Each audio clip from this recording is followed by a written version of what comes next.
Part 5.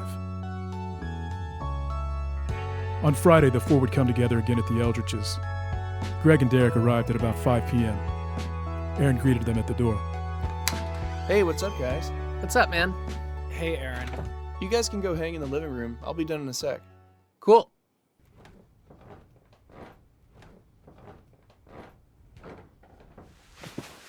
Ouch! What? I just sat on something. Looks like a tape recorder. Huh.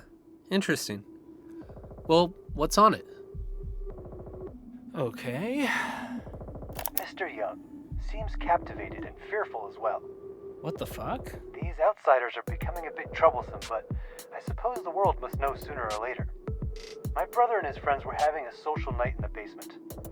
Upon just returning from an errand, I was told of a bizarre event which they had all experienced.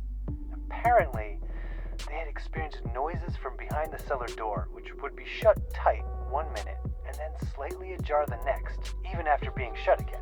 Then, I'm told, the door swung wide open, revealing a toy horse, which was impossibly in the path of the opening door. Later, I was lost for words as Mr. Young approached me and asked how I accomplished this feat. Realizing that he thought it was a hoax, and I believed that it was probably best this way, I acted quickly in my given part. I admitted that it was I, and to make myself even more believable, I made it seem as though I wanted to keep it a secret from the others. My only hope now is that Mr. Young does not realize the silliness of believing orchestrating such an elaborate hoax is possible, given that no one here is a trained illusionist. What is this shit? Dude, keep it going. You believe this horse shit? I don't know, just press play again. Whatever, man. Though I do find the recent phenomenon intriguing, I don't share the same conviction that Zeb does in revealing this to the others. I think the well-being of the human mind is a factor, and should also be preserved at all costs. With that said, I have noticed my old friend Mr. Logan beginning to suffer in mental functioning, and my new friend Mr. Young expressing a lot of concern with the recent occurrences. The study is important, and it should continue, but first I should protect the friendships and the minds of my friends. I don't feel like Mr. Young should have any reason to fear this house. The hard part, without a doubt, will be manufacturing a story that Mr. Young feels comfortable with. Mr. Logan seems more willing to accept it, but I should at least present it in a manner that he would find more appealing. The doctor called. He suggested that we gather for a discussion this time. I still have several more notes to put together, but it should make for some interesting insights as he's a very insightful person. Unfortunately, Lucinda will not be able to make it this time, but we should be able to get in touch with her later. Mr. Logan is not inaccurate when he says the experiences are similar to those in the book we've been reading. In fact, I have often wondered if it is not our close familiarity with it that has caused many of these phenomena. It could be that I find the book interesting only because it accurately depicts the ambiguous nature of reality, but I think it is more likely that the book itself is having an effect on reality. After all, my brother and I had what we call the scary book day, which was when, after reading it nearly all day long, the environment itself took a likeness to that of the book. But then, I guess other people must read it without experiencing such things, so presently I'm unclear as to what's happening. There was no reason to lie to Mr. Young. What the fuck? It would have been better to have simply told him the truth as you knew it. But that is intriguing how quick he was to presume you to be the cause, despite empirical contradictions. Indeed, it really goes to show that seeing is not believing. You mentioned describing a subjectivity in this occurrence, Aaron. Could you explain further? This time I was the one that had a different account than the others, though I think I'm better off with my experience than theirs. Zebulon was talking about Mr. Young telling him how the door swung open, revealing a toy horse. This is the part that's not coherent with the other stories. I had heard some noises coming from beyond the cellar door. Mr. Logan also insisted that the door had been shut and now it was slightly open. Maybe I hadn't paid enough attention to that. Now the door did swing wide open, but I didn't see a horse standing in the doorway. I didn't get a good look either, but I figured I would have seen something. Both Mr. Young and Mr. Logan insisted on it. I know the horse they were talking about. It's this antique horse of ours. But I just didn't see it. It would have been impossible for it to be there because it would have been in the path of the door. But you know, this really isn't even the best example. Tell him about the incident with the doll. Yeah. This one involves Mr. Logan as well. Once again, he experienced a bizarre phenomenon, and not me. Well, for the most part anyway. So, except for the electrical malfunction and the noise, things seem normal enough to me, but obviously not for Mr. Logan. I see. This is very interesting indeed. This experience of his you described to me. It consists of things that normally cause fear in the perceiver. It is obvious then that there is something different between these and other experiences. Now, since sensation is already in constant flux, then it is in perception where the change takes place. Usually, perception remains relatively constant despite this flux, but it is in experiences such as yours where perception is in flux as well. It's a rupturing of context, that which forces human minds to operate coherently. There is indeed a cause for this. It is the way in which we participate in the wah-wah. You know of the wah-wah? Now it is an endless, effable cycle. It is when one becomes aware of the utter futile nature of it that he begins seeking out alternate realities. This is when the tryst forms. It is a mutual relationship in which each side seeks the other. But Mr. Logan strongly stated that he didn't want to have anything to do with these recent occurrences. That doesn't matter in the slightest. There is a deeper will at play inside us all that deals with those matters of which most people's states of mind are not aware. Or, stated another way, the wah-wah has the property of inciting, given sufficient time and a compatible disposition, a certain setback willingness in the subject. Since Mr. Logan has grown more afraid of the cellar, I've begun to understand more fully the relationship that grows in the tryst. He's had an obvious sentiment for it, and now I see that the tryst is very personal. I almost knew that he would finally have intimate engagement with it. Because of this, I prepared Mr. Young for the experience the best I could. Going along with the hoax bit that he had established, I went to great lengths to make sure Mr. Young would feel comfortable. I constructed this frame, mimicking the window that Zeb had described. I made it slightly different so it could still feel like a credible gimmick. Just as I predicted, Mr. Logan had an experience. I hid in the bathroom waiting. I was a bit nervous, not sure if I could go through with it. But it worked perfectly. Mr. Young thought I was preparing for the hoax. Zed brought them into the kitchen, and then Mr. Logan saw it. I don't believe Mr. Young could see it, which confused him a bit. I came out of the bathroom a few minutes later after hearing commotion in the kitchen. Mr. Logan's first words with me were very angry. He must have been so upset by the experience that he believed it to be a hoax. And that's when I was sure that he'd had a real experience. It wasn't my intention to hide it from him as it was with Mr. Young, so I tried to get him to explain his experience in full detail. And that made him realize that it was in fact not a hoax. He had a very hard time telling us the story. I tried to get him to tell me all the details so I could know everything and make it work for Mr. Young. I believe the first word he said to describe it was mirror. He said he was looking at a large mirror. I had expected something a little more similar to Zeb's experience, but all in all it was fairly the same. All three of these phenomena had been squarish, sitting at the bottom of the stairs in a glass-like framing.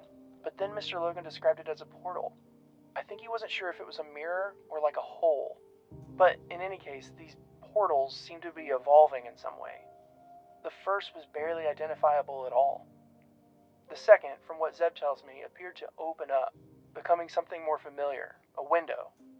Now, the wires, according to Mr. Logan, have apparently coiled into a more distinct form. I now have the burden of making this all coherent for Mr. Young, who thinks that I have the ability to create all this phenomenon. I've been amazed, however, how convenient this was for me. I almost feel like something was working with me to make it happen the right way. I mean, it was almost too perfect. This is fucking ridiculous. How do you mean? It's all just manipulation, Greg. You can't trust anything on here. We can't trust anything on here. I really don't know what to think. Fuck this. Let's go talk to them. Aaron, Zeb. Hey, assholes, what the fuck is this? All right, Aaron, looks like the cat's out of the bag. Might as well come clean now. Damn it. Okay. I was just trying to do what I could to not, lose my friends. That's all I've really cared about. Zeb's the only one that cares about this study. Zeb, you don't care what happens to them at all. I do care. That's why I've been telling you to be honest from the very beginning. Had you done that, you'd be even closer to them. We'd have been closer until they stopped talking to us because we live in a freaky house. This is fucking ridiculous. Aaron, just fucking answer one simple question. Was everything real or was it fake? I can't say. I refuse to be a part of this any longer. When the two of you can be honest with both of us, then maybe we can talk. So fuck you, fuck all of this, I'm out. Look, I don't really know what to think, and I'm definitely not saying I believe what was on the tape. But I'll try to keep an open mind for you guys. But you have to understand, Aaron, that what you did was profoundly fucked up, however good your intentions were. I do. You two are far from anything resembling professionals in this field, and while you may have brought in some help, and we'll come back to that voice on the tape, you have no fucking idea what the fuck you're doing. Of course we don't. How could we? We're doing the best we can. The best? We're trying. And what is this tryst thing? Well, basically, it seems that there are two seekers, we and it, or they. This other side is what requires the most questioning. Somehow, he says, we willingly submit to this relationship, though we may not know it, and a very intimate process then ensues. Here, each side seeks out the other, in a desire to discover alternate reality. And this may or may not be realized, and I'm not sure if the tryst actually depends on it. Look, I'm not saying I fully trust you two yet, but I do love you both, and I'm going to try to stay open to the possibility that you're not both fucking with me. Unfortunately, though, I am Derek's ride, and he's probably walking home right now, which means we're going to have to pick this up later. Okay, thank you for keeping an open mind. I really am sorry I lied to both of you. Would it be better if I came along to talk to Derek myself? No, I've known him longer than you, and he seems super heated right now. Don't worry about it. I'll talk to him. Just forget about it for now. We'll figure it out later. Thanks, Greg. That next day, Aaron would place a call to Derek. It was later in the afternoon, and Aaron wanted to do his best to come together with his good friend.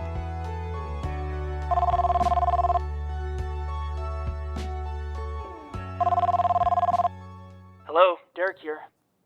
Hey, Derek, it's Aaron. Hey, what's up? Look, man, I just wanted to apologize for everything. I'm really not wanting to talk about this unless you're willing to be honest with me. Well, why do you think I called? Are you sure you can be completely honest? I am. I hope you can find a way to have a little understanding here. I'm asking for your forgiveness for everything. You have to know, or I want you to know, that I only did this to preserve our friendship. And I care about that. And I don't want things to fall apart before I move. Of course I forgive you, Aaron. You're one of my best friends, and I'll always forgive you. I just wish you would have stopped lying to me a long time ago. Thanks, man.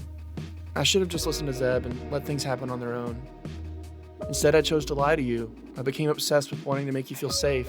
So it was all real then? Yeah. Then it still is. There's nothing I can do to stop what happens here. Yeah, I'm not sure what to think. So much of this seems like a hoax. Especially that tape. And that voice. What the hell was that? The voice? We told you, Bennett, remember? Oh shit, you'd already left. That was Bennett? Yeah, he wanted to remain anonymous, but we already told Greg, so whatever. That sounds really dumb. Who cares if you can hear his voice? It's not like anyone would recognize this random guy's voice on a recording no one is ever going to hear. I don't know why he chose to do that. It was really weird for me too. He had some sort of voice modulator, so even when we met with him, I never really heard his real voice. That's kind of creepy. Yeah, kind of. This is all still too tough for me to believe. Hey, and I'm not saying I even do. I'm surprised you still have the doubts that you do. How so? Well, take the night of the first portal. You believed that I'd be able to run all over the house carrying a big mirror without anyone hearing or seeing? So you're telling me the portal was real too? Everything was real, Derek. I can't tell you how I managed to replicate it so accurately. I tried to. What do you mean you can't tell me? I'm sorry, Derek, but there's some things I just can't tell you. What the fuck, man? I thought you said you'd be completely honest with me. I'm doing all that I can. This is such bullshit. You're not running some government-funded experiment. You saying that you can't tell me anything is just a fucking lie. I would tell you if it concerns you. Think about it this way.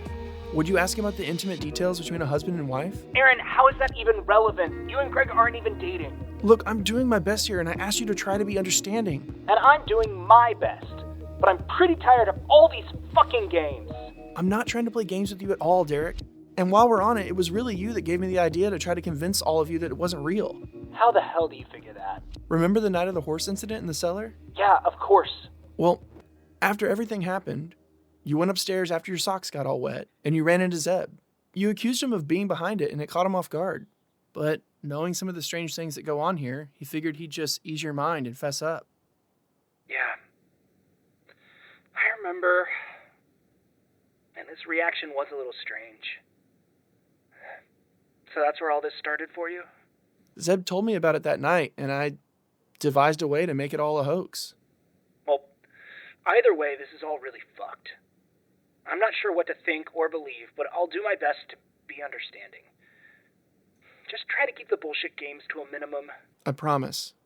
Okay, cool. Hey man, I gotta run, but I'm glad you called. Thanks for, making an effort. Thanks for listening. I'll talk to you later. Later. The next weekend, the four would come together again. As had become custom by now, Greg would pick up Derek on his way to the Eldritches.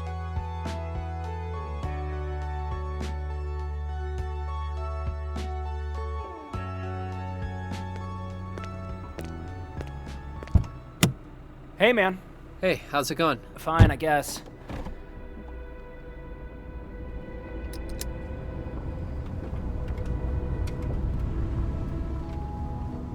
Been a little while since I've seen Aaron. Yeah. How are you feeling about everything? One hand, I really want to say fuck that guy. But on the other, if everything is exactly as he says it is, I feel kind of bad for them. Yeah, I know what you mean. I kind of feel the same. But I also feel that if everything has been real, we should consider ourselves pretty damn lucky to get to experience this. For sure. If it is real, this could be proof of an afterlife or another dimension, or who the hell knows? I want to believe Aaron, but it's kind of hard to trust him at this point. I still love the guy, but how would you feel if you found out this was all his doing? I'm not really sure. I'd have more reason to be mad than anyone, but I don't know if I would be.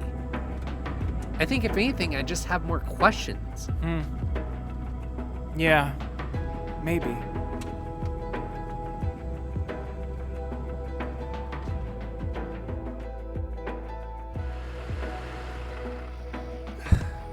Grab your shit.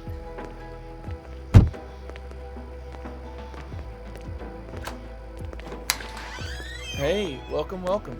Hey, what's up? Good to see your ugly mug. Yeah, get in here. Can I get you two anything?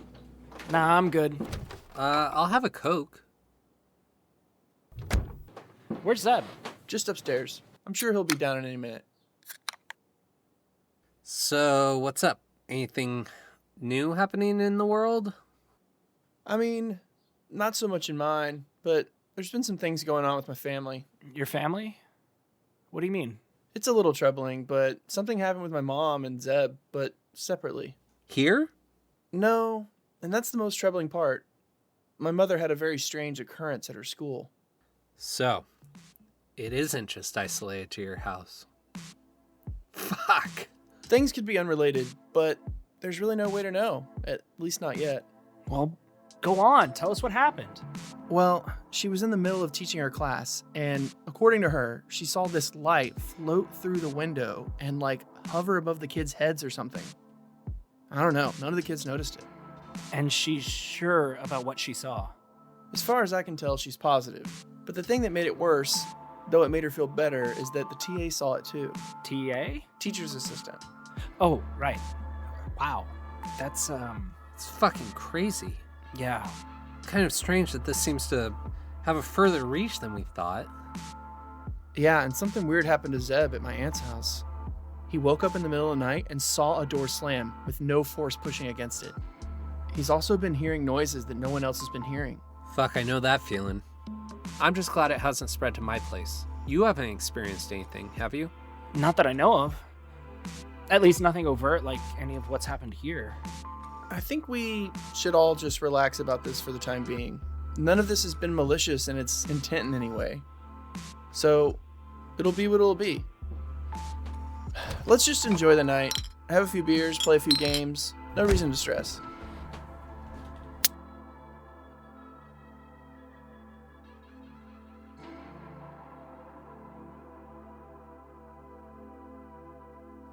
That night would play out uneventfully for the four. It was good for all to be back together and enjoy a carefree night of brotherhood once more. It felt good. It felt like old times. Before they knew it, it was midnight, and they were all laying in bed in Zeb's room. Derek and Greg were on Zeb's top bunk. Zeb lay sleeping below them in his bed, and Aaron was fast asleep in a sleeping bag on the floor. Derek was having trouble sleeping on this night. Greg. Hey, Greg, are you asleep yet? Greg. Well, I'm not anymore.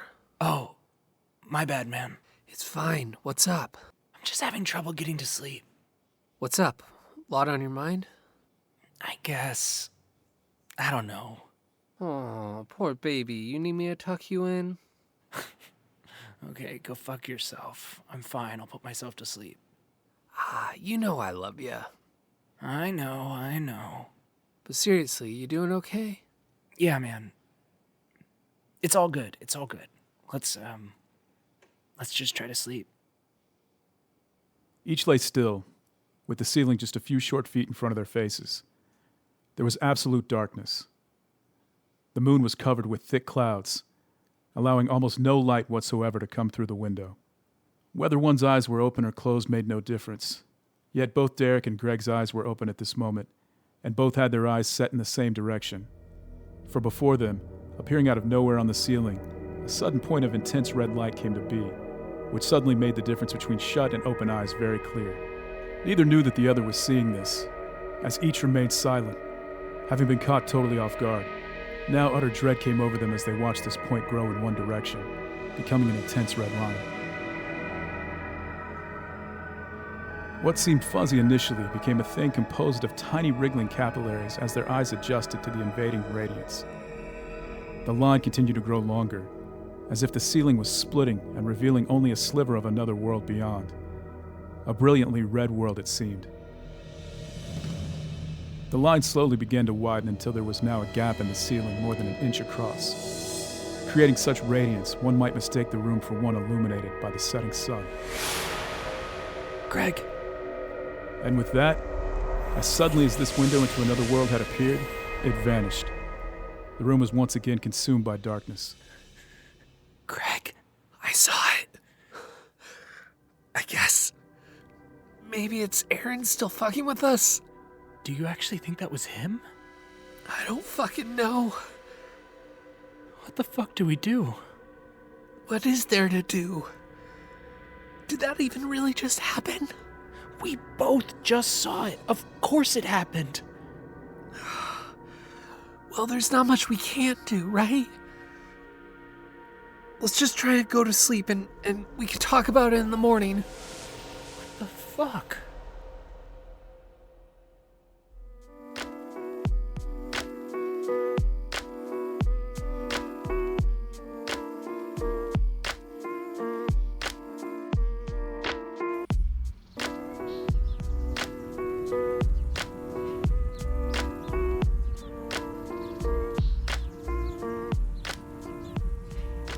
Hey, everybody, wake the fuck up.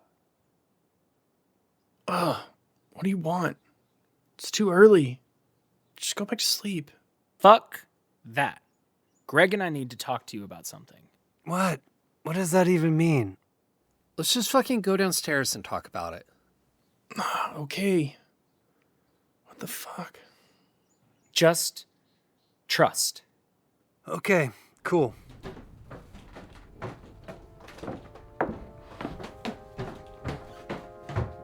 All right, who wants coffee?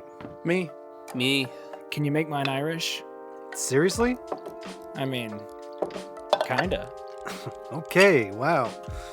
Rough night, huh? Go ahead and give me a splash too. I think I need it. Okay. Aaron? I mean, I guess we should all join the party. All right, 4 orders, Irish coffee, coming right up. All right, guys, what the hell happened last night? Well, to put it as simply as possible, a fucking door to another world opened up in your ceiling last night. What? Like, what does that even mean? It means exactly what he said. A beam of red light shot across your ceiling last night, and it started to slowly split and open your ceiling into what looked like another world or dimension, or I don't fucking know. And we slept through all that? Well, it was completely quiet when it happened. Almost. There was like a low hum or something. Yeah, I kind of remember that too. Yeah, so then what happened? Well, it took a little while to form and open up, but when it started to widen, we could see into this other world. I said Greg's name to see if he was seeing all of this, and as soon as I spoke, it disappeared. I mean, that's exactly how it happened. What the fuck? I can't believe we missed all that. I can't believe we saw it. God, I'm not really sure what to make of this. You know, maybe we're not actually supposed to make anything of this. How do you mean? You know, I don't think this was meant for us. I think it was very clearly meant for Greg and Derek. Well, I'm not sure what we were supposed to take from it. You know, that's okay. You don't have to know. It wasn't a bad experience, was it? Well, I was kind of terrified. But that's probably because you just didn't know how to take it. Maybe. Did I make it too strong for you? No, it's good. I'm still very unsettled. I feel like I can't calm down. Maybe just whiskey's better for you. But just sip it, man.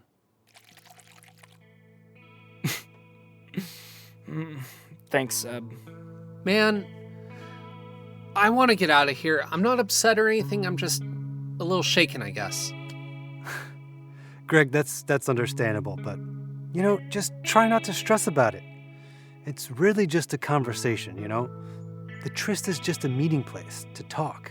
I get that. It's just tough to be here when this is the spot that it always happens at. I'm sure it is after something like that. But at least you both shared the experience. You're right. It is light years better than when I was suffering through all this shit alone. Gee, thanks. Come on, dude. Can you imagine if you had seen this alone last night? If I hadn't seen it? We're lucky we're in this together. You're right. I apologize. It's all good, man. Let's just get out of here. I need some air. Yeah, that's cool. Let me just grab my bag. You do what you need to do. I understand as well as any how hard this can be. Thanks, Aaron. We're all here for you if you need anything at all. Thanks, Seb. I really appreciate it. Can you tell Derek when he comes back I'm in the car waiting? No problem, man. We'll see you soon. We'll see you guys later. Sounds good.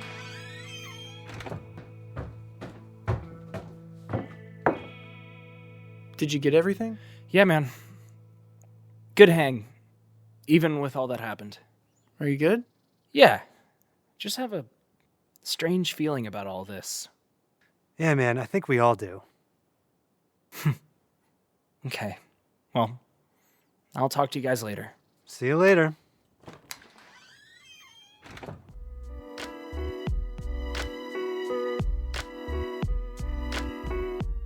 For the rest of the day, Derek couldn't shake the feeling that he'd missed something. After Greg dropped him off, he headed to his room and immediately called Aaron.